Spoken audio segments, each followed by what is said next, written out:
나만 몰랐던 경제 이야기. 이것도 경제야?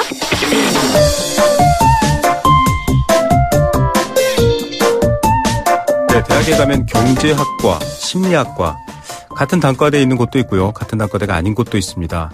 경제의 영역이 도대체 어디까지일까라는 생각하시는 분들 많을 텐데요. 사실 살아가는 모든 이야기가 경제죠.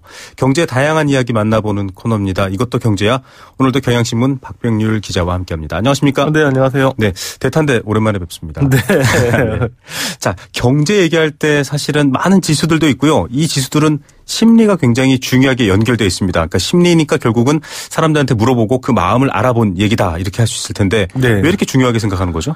네, 특히 최근에 우리 경기가 어떻다 이렇게 얘기할 때 내가 느낄 때 좋다 안 좋다. 네. 우리가 이걸로 사실은 어떻게 보면 경제 성적표를 또 평가를 하기도 하는데요. 맞습니다. 성장률도 있고 민간 소비 증가율 이런 지표도 있습니다만 원래 가장 중요한 게 내가 느끼는 체감인 거죠. 네. 경제가 좋아졌다. 좋아지지 않았다. 여기에 따라서 이제 사람들의 삶도 달라지고, 네. 그리고 이제 여러 가지 이제 행동이 이제 달라지게 되는데, 이제 그러다 보니까 경제에서 이제는 실질적인 부분이 중요하다. 네. 지금까지는 숫자만 봤는데, 실제로 우리가 체감하는 게 어느 정도냐. 네. 그런 얘기를 하다 보니까 역시 이제 심리의 중요성이 커지고요. 네. 그리고 이제 지금까지는 이제 전통 경제학에서는 이러한 이제 심리를 사실은 비합리적인 것이다. 네. 이렇게 그 분석의 툴에서 이제 빼놓았습니다. 네. 근데 실제로는 이제 그렇지가 않다라는 거죠. 우리가 네. 대단히 합리적인 것처럼 보이지만 실제로 어떤 소비를 결정할 때 네. 어떠한 심리적인 영향을 많이 받는 것들이 사실이더라. 네. 특히 이제 소비 시대가 발달을 하고 마케팅이 발달을 하고 또 상품이 이제 과잉되는 시대에 가다 보니까 이런 심리에 대한 영향 분석 이게 상당히 최근 들어서 많이 나오고 있고 또 그 가치도 중요하게 평가를 받고 있습니다. 네. 산술적으로 떨어지는 정확한 수치가 아니라 사실 그걸 결정하고 마음을 먹는 인간의 행동은 다르다. 근데 실제로는 그게 더 영향을 많이 미치고 있더라라는 식으로 바뀌고 너치 이론으로 노벨상을 네. 받은 최근 동향도 마찬가지일 텐데. 특히 이 심리를 보게 되면 이 선행지수의 의미가 있습니다. 미리 그러면 이 심리가 정해지고 행동이 네. 이어지는 거군요. 우리가 보통 다른 경제 지표들은 결과가 나오고 그것을 집계를 하고 그렇죠. 그리고 분석을 하다 보니까 네. 왜 근데 작년도 우리가 GDP 성장률을 보게 되는 네. 그런 문제가 생깁니다만 심리는 지금 당장 느끼는 것 그리고 이제 앞으로 될 나의 미래에 대한 불안감 네. 이런 것들이 반영이 되기 때문에 심리에 대한 중요성이 갈수록 더 커지고 있고요. 그러다 보니까 이 사람들의 심리를 가지고 숫자로 만드는 그런 네. 형태들이 요즘 점점 많이 나오고 있습니다. 예, BSI 같은 경우는 이제 기업이 느끼는 체감 경기 말 그대로 심리인데 네. 앞서 말씀하신 비유에 따르면 이를테면 실업률이라든가 네. 성장률 이런 것들은 총체적인 숫자를 나타내는 결과물이지만 네. 이건 미리 이를테면 좀 어떻게 행동할 것이다. 라는 걸 추측해 보는 거겠네요. 네, 맞습니다. 이 기업 경기 실사지수 우리가 상당히 많이 쓰고 있는데 네. 줄여서 BSI라고 부르거든요. 네. 이게 비즈니스 서베이 인덱스입니다. 그러니까 지금 기업 현재 그 상황이 어떠느냐, 업황이 어떠느냐, 네. 기업에 물어보는 거죠. 그래서 예를 들면 앞으로 과거보다 좋아질 것 같아. 네. 혹은 과거보다 나빠질 것 같아. 이런 식으로 이제 묻게 되는 겁니다. 네. 그래서 만약에 과거보다 좋아질 것 같아라는 사람들이 더 많게 되면 기준치가 100인데 네. 이제 101, 102, 103 이렇게 나오는 거 보시고 그게 아니라 앞으로 더 나빠질 것 같아. 그러면 네. 97, 80, 70 이런 식으로 숫자가 나오게 되는데 역시 이제 경제의 특징이 이러한 여러 가지 경제적 사회적인 상황들을 숫자로 만드는 것이다 보니까 네. 그것을 숫자로 만들고 그것을 저희가 지표 혹은 지수라고 부르고요. 네. 그리고 이걸 가지고 지금 전체적인 사람들의 심리 상황이 어떻구나. 이렇게 이제 또 해석을 할 수가 있습니다. 예, 이 병원에 가보시면요. 특히나 이 환자들의 고통을 나타내는 정도를 숫자로 표현했습니다. 네. 1에서 10까지.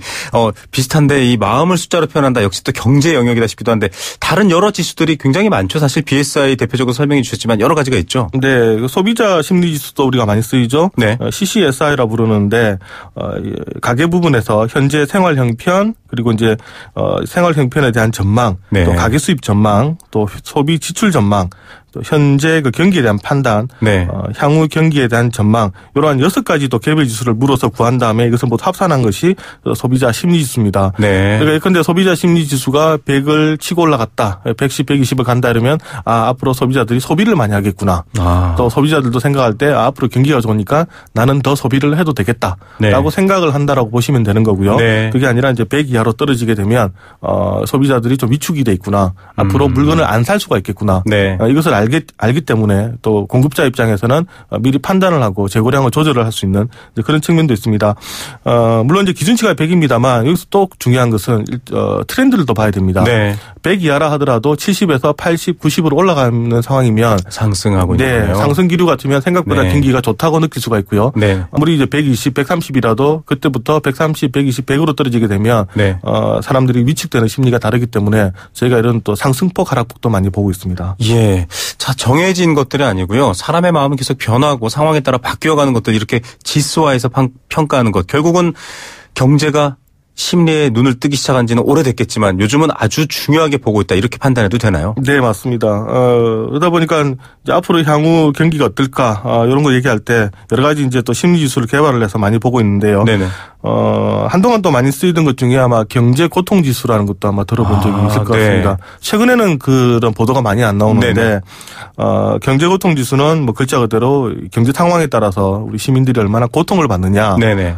이런 얘기인데, 이 경제 고통 지수에서는 물론 연구소마다 정의가 다릅니다만 네네. 대체적으로 하는 게 실업률과 물가 상승률을 답니다. 네. 물론 이제 경제에 대해서 우리가 고통을 받는 것은 여러 가지 지표가 있겠습니다만 네. 그냥 가장 가볍게 구할 수 있는 게 실업률이 높아지면 시민들이 어려워질 것이다. 네. 또 이제 물가가 상승되면 어려워질 네. 것이다. 그래서 이 두 개를 합쳐가지고 또 지수를 만드는 게 경제 고통 지수라는 게 있습니다만 최근에 우리가 뭐 경기가 나쁘다, 실업률이 네. 상당히 치솟는다 네네. 함에도 불구하고 경제 고통 지수 얘기는 별로 없는 이유가 최근에 물가가 상당히 안정이 돼 있거든요. 네. 물가가 뭐 1, 2% 왔다 갔다 하니까 이거 산출해봤자 크게 나오지 않으니까 많이 이제 보도는 안 됩니다만. 의미 있는 상황이 아니에요. 네, 과거에 네. 우리 금융위기 때 보면 네네. 실업률도 높아가고 특히 이제 물가 상승률이 더 치솟다 보니까 그 각 연구소에서 경쟁적으로 경제 고통 지수라는 것을 또 내기도 했습니다.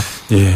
또 최근에 오히려 이제 많이 볼 수 있는 지수가 부동산 심리 지수 얘기가 또 많이 나옵니다. 부동산이야말로 정말 일종의 수요 공급이 아니라 심리의 영향을 가장 많이 받는 것 같아요. 네. 이게 한 10년 전만 하더라도 이 부동산 심리 지수에 대한 평가를 많이 안 했었는데 네. 그때는 뭐 우리 실거래가라든가 그리고 이제 뭐 매매 상황 거래량 이런 걸 보고 많이 분석을 네. 했습니다만 역시 이것도 후행 지수가 되다 보니까 네네. 특히 뭐 매매 같은 경우는 6개월 뒤후에도 신고 절차 기간이 있기 때문에 감지가 되고 해서 따라가지 못한다라는 우려가 있었고요. 네. 그러다 보니까 최근에 각 기관에서 부동산 심리 지수를 많이 만들고 있습니다. 네. 역시 묻는 건 똑같습니다. 부동산 중개업소에 계신 분들이나 소비자들한테 물어서 향후에 이제 부동산 가격이 올라가겠느냐, 아니면 오르지 않겠느냐 이런 걸 이제 묻는데 그래서 이제 뭐 100을 기준으로 해서 이제 올라간다라는 사람이 많으면 100 위로 가고요. 네. 그리고 이제 아마 가격이 떨어질 거다 하면 이제 100 밑으로 가는데. 그 국토연구원에서 작성한 이 주택 매매 시장 소비 심리 지수의 경우는 보니까 네. 만약 이게 95 이하 같으면 전체적으로 가격이 하강한다 이렇게 네. 판단하는 것이고 95에서 114 같으면 대충 한 보합 정도로 생각을 한다. 네. 그리고 115 이상은 상승 국면이다 이렇게 또 정의를 내리기도 합니다. 예.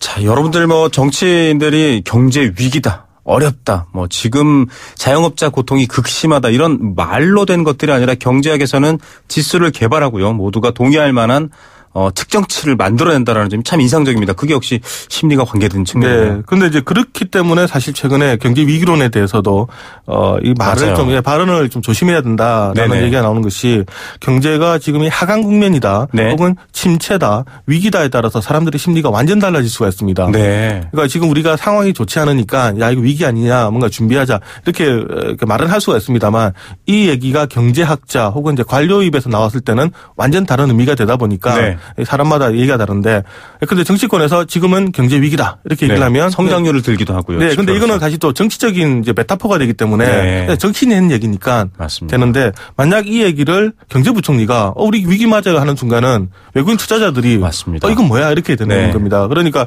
경제 위기라는 용어 자체가 어차피 이 자체가 정의가 없습니다. 네. 뭐 이게 주가가 얼마 폭락하면 성장률이 얼마 떨어지면 네. 뭐 이코노미 크라이시스라는 단어가 없고 네. 우리가 느낄 때 큰 충격을 받으면 경제 위기라는 말을 쓸 수가 있는데 맞습니다. 경제 관료나 경제 전문가, 경제학자가 말하는 경제 위기랑 그리고 일반인들 혹은 네. 정치인들이 하는 이 경제 위기라는 의미가 상당히 다르기 때문에 맞습니다. 특히 책임 있는 자리에 있는 분들의 경우는 이 사실 경제 위기에 대한 발언을 좀 조심하는 게 좋지 않을까. 네. 그렇지 않으면 바로 소비 심리라든가 기업 심리에 영향을 미치고 그렇게 영향을 미친 게 오히려 실제로 네. 몇 달 후에는 경제를 하강하게 하는 그런 역할을 할 수가 있기 때문에 네. 그래서 그런 부분들은 좀 네. 경고를 날릴 때와 맞습니다. 그리고 우리가 냉정하게 볼 때는 또 구분을 해야 될 그럴 필요도 있습니다. 그거 역시 어떻게 보면 심리적인 거네요. 왜냐하면 사실 통화정책이라든지 몇 가지들은 구두 개입을 하지 않습니까? 맞습니다. 말로써 얘기를 네. 함으로써 시장의 어떤 안정 효과 혹은 뭐 여러 가지 거기에 대해서도 시장이 다시 영향을 받고요. 참 심리라는 게 이렇게 중요하다는 걸 여러분 좀 인식하면서 경제 관련 뉴스나 얘기를 봐야 될 것 같습니다. 보니까 익숙한 것들이 많습니다. 뭐 밴드웨건 효과 이런 것들은 사실 네. 경제학 아니라 뭐 신문방송학, 뭐 심리학 뭐 다 쓰거든요. 네, 맞습니다. 그러니까 지금까지는 아까 말씀드린 것처럼 이 심리가 그 전에는 이제 경제학에서 얘기를 할 때 이거는 계량화할 수 없는 것이다. 그래서 빼놨던 거고요. 네. 또 심리에 인간이 영향을 받으면 이것은 비합리적이기 때문에 경제가 예측을 할 수 없다라고 네. 사실은 살짝 떼놨던 부분인데 갈수록 이제 소비가 많이 늘어나고 그리고 이게 뭐 마케팅 중심 시대로 하다 보니까 네. 그리고 또 말씀하셨던 것처럼 어떠한 투자 행위라든가 어떤 의사결정이 결국은 우리가 인간이다 보니까 심리에 네. 영향을 받더라. 그리고 모든 것은 또 상대적이지 않습니까? 네네. 내가 좀 못하더라도 남이 더 못하면 나는 상대적으로 잘 되는 것처럼 보이고 이제 이런 부분들이 또 글로벌화하게 이렇게 경제가 진행이 되다 보니까 맞습니다. 이제 심리에 대해서는 본격적인 연구가 들어가고 있는데요. 물론 이제 역사는 좀 오래됐습니다. 우리 가장 그 대표적인 경제와 심리와의 관계를 얘기하는 게 우리 베블런 효과라는 게 있죠. 예. 베블린 효과인데 이 베블런 효과의 경우는 이제 경제학자인 베블런이 이제 개발한 건데 사실 나오기는 1899년에 제안했습니다. 110년이 넘어 120년 가까이 되는데 근데 사실 그때 이 얘기했을 때 전통 경제학자들은 저 지금 무슨 소리 하는 거야 라고 사실 했던 건데 여기에 완전히 그래 이거 맞는 얘기야라고 인정을 받는 건 1950년대 가서 확실히 이제 인정을 받습니다. 그때 이제 뭐 밴드웨건 효과라든가 베블런 효과 이런 얘기들이 그래 소비 시장에서는 정말로 작동을 하구나라고 이제 인정을 받으면서 그러니까요. 상식적으로 생각하면 그 가격 그리고 그 가격에 맞는 소비 물건이어야 되는데 전혀 다른 결과들이 나오는 현상들. 과거 전통 경제학자들은 이 사람들이 이 가격과 내용망이 맞지 않으면 사지 않는다라고 생각을 했었습니다. 근데 베블런이 보니까 그게 아니라는 거죠. 맞습니다. 가격이 올라가는데 오히려 수요가 더 늘더라. 이게 무슨 일이지라고 살펴봤더니 부자들의 경우는 남들한테 과시를 하기 위해서 가격이 올라가는 물건들을 기꺼이 사더라. 그래서 이제 베블런 효과다. IMF 때 그렇게 명품 소비가 늘었다는. 맞습니다. 이제 그런 일이 벌어진 거고요. 이제 그러다 보니까 1950년대 정말로 이제 미국에서 수요가 폭발하고 생산의 시대 그리고 정말 미국이 호황기를 맞아가지고 여러 가지 물건들이 많이 팔릴 때 이제 여러 가지 그동안 보지 못했던 이제 소비 심리들이 이제 체크가 되기 시작한 겁니다. 그 중에 또 하나가 이제 밴드웨건 효과가 나왔죠. 남들이 잘 팔리는 물건을 보니까 따라가면서 또 맞습니다. 물건을 사더라. 이 밴드웨건이라는 것은 이제 마차 앞에 있는 밴드들, 그러니까 밴드가 이제 꽁딱딱 하고 지나가면 사람들이 저거 뭐야 하고 따라가면 그 뒤 사람들은 저거 뭐지 하고 또 따라가는. 맞습니다. 이게 원래는 미국의 정치 쪽에서 나왔던 얘기인데. 맞습니다. 요걸 또 이제 이런 효과가 있구나. 그러니까 광고가 발달하다 보니까 사람들이 이거 좋네, 뭐 베스트셀러네. 이게 뭐 꼭 먹어야 되는 거야 이러면서 유도 모르게 따라간다라는 거죠. 그렇죠. 그러면서 이제 밴드웨건 효과라는 게 또 뒤에 또 얘기가 나오기도 했고요. 그 뒤에 이제 계속 소비 마케팅에 대한 연구가 계속 진행되다 보니까 뭐 전시 효과라는 것도 나왔고요. 전시 효과 같은 경우는 과거 그런 거죠. 이제 그 학생들 사이에 한때 패딩 바람이 분 적이 있었죠. 실제로 등골 브레이커. 맞습니다. 등골 브레이커. 그러니까 실질적으로 나는 이제 가난해서 50만 원 혹은 이제 200만 원 하는 패딩을 살 능력은 안 됩니다만 친구들이 다 사니까 나 소비 이상으로 사게 되는 남들에게 보여주기 위해서 이런 것도 일종의 이제 전시 효과라고 우리가 또 이름을 붙였었고요. 또 이제 의존 효과라는 것도 또 뒤에 또 광고 마케팅 쪽에서 나왔습니다. 원래는 우리가 이제 욕망이라는 게 어떤 물건이 필요하면 물건을 사는 건데, 근데 TV를 보다 보면 갑자기 사고 싶은 게 생기죠. 빨간 버튼을 누르게 됩니다. 나 저거 사고 싶어. 이렇게 광고나 마케팅이 수요를 창출하는 효과도 있더라. 그래서 이건 또 의존 효과라는 것을 만들었는데 이렇게 이제 뒤로 갈수록 심리가 그 경제에 미치는 영향을 인정을 하고 그것을 하나의 효과 혹은 이제 법칙으로 우리가 또 규정을 하게 되는 그런 일들이 갈수록 많아집니다. 박병률 기자께서도 사실은 경제 기자고 또 저널리스트신데 아까 그 밴드웨건 효과 얘기할 때 사실은 저도 반성을 하는 부분인데요. 경제는 위기다. 혹은 뭐 위기에 대한 몇 가지 지표들, 취업률, 뭐 성장률, 전망치 등을 놓고 얘기를 할 때 그걸 우르르 따라가게 됩니다. 네, 맞습니다. 예, 주류 언론이 만들고 주류 언론과 또 다른 언론들이 만들면 결과적으로 그게 하나의 뭐랄까요 정설처럼 받아들여져 버리거든요. 네. 근데 얼마 전에 보시니까 이 위기와 하강을 구분해서 또 기사를 쓰셨더라고요. 네. 네. 사실 여러 가지 보면 우리가 분명히 경제가 나쁘다는 것을 저희가 네. 부인하는 것은 아닙니다. 나쁘고 안 좋고 하강 국면이고 근데 경제라는 건 사이클이 있거든요. 네. 올라갈 때가 있고 내려갈 때가 있는데 근데 이제 내려가는 것만 봐가지고 정말 나쁘다라고 하게 되면 앞으로 계속 위기는 계속 나오는 거죠. 네. 근데 실제로 우리 한국 경제에서 큰 위기는 3번 있었는데 네. 그게 과거에 오일 쇼크 1975년부터 80년 사이에 맞습니다. 있었던 오일 쇼크, 석유 파동이었죠. 네, 그리고 이제 외환 위기, 네. 그리고 금융 위기가 우리가 흔히 말하는 정말로 규정할 수 있는 위기인데 네. 이 정도 위기 차례는 아닙니다만 매년 보면 이제 위기론이 나오게 되고요. 네. 근데 이게 위기론이 계속 나오다 보면 나중에는 결국 필요효과가 옵니다. 네. 네. 그리고 이게 어떻게 보면 양치기 소년이 되는데 결국 국민들이 다 피곤해지죠. 맞습니다. 네. 4월 위기설 여러분들 기억나실 겁니다. 그런 네. 얘기들 막 돌았었는데. 그러니까 이게 나쁘다는 것을 인정을 하고 우리가 경각심을 가져야 되지만 네. 그걸 곧 이제 크라이시스라고 보게 되면 이거는 네. 완전 다른 거죠. 맞습니다. 이런 정의 이 밴드웨건 효과에 딸려가지 않고 있는 경제 저널리스트와 함께하고 있습니다. 자, 이런 다양한 것들이 경제라고 하는데 좀 마무리를 해야 될 것 같습니다. 네. 행동경제학 사실 이렇게 분류해서 봐야 되더라고요. 지금까지 네. 이제 그 내용을 말씀드렸지만 사실 그게 뭐야라고 물으면 이건 행동경제학입니다라고 설명드릴 수 있는데 좀 더 얘기해 주시죠. 네, 그 지금까지 말씀드린 것은 행동경제학이라기보다는 이 사현상을 지켜보다 보니까 이러한 심리적으로 영향을 받네라고 그렇죠. 이제 해서 그 뒤에 이제 효과라는 형식으로 해서 만든 것이고요. 행동경제학은 조금 더 나갑니다. 기존에 관찰만 하는 게 아니라 네. 이게 조금 더 적극적으로 심리가 상당히 이제 심리에 따라서 우리 판단이 달라질 수 있구나. 네. 이제 이걸 인정을 하는 것인데 우리 가장 많이 쓰이는 그 상황 중에 하나가 보면 이제 손실회피 성향이 있는 거죠. 네. 내가 얻는 것보다 잃는 것에 대한 충격이 더 크더라. 그러니까 내가 만 원만 잃어버리면 세상을 다 잃어버린 것처럼 생각하지만 확 드러나죠. 네. 근데 지나가다가 5만 원 정도는 주면 그냥 줄 수 있지 생각한다는 네. 겁니다. 이 차이가 난다라는 거죠.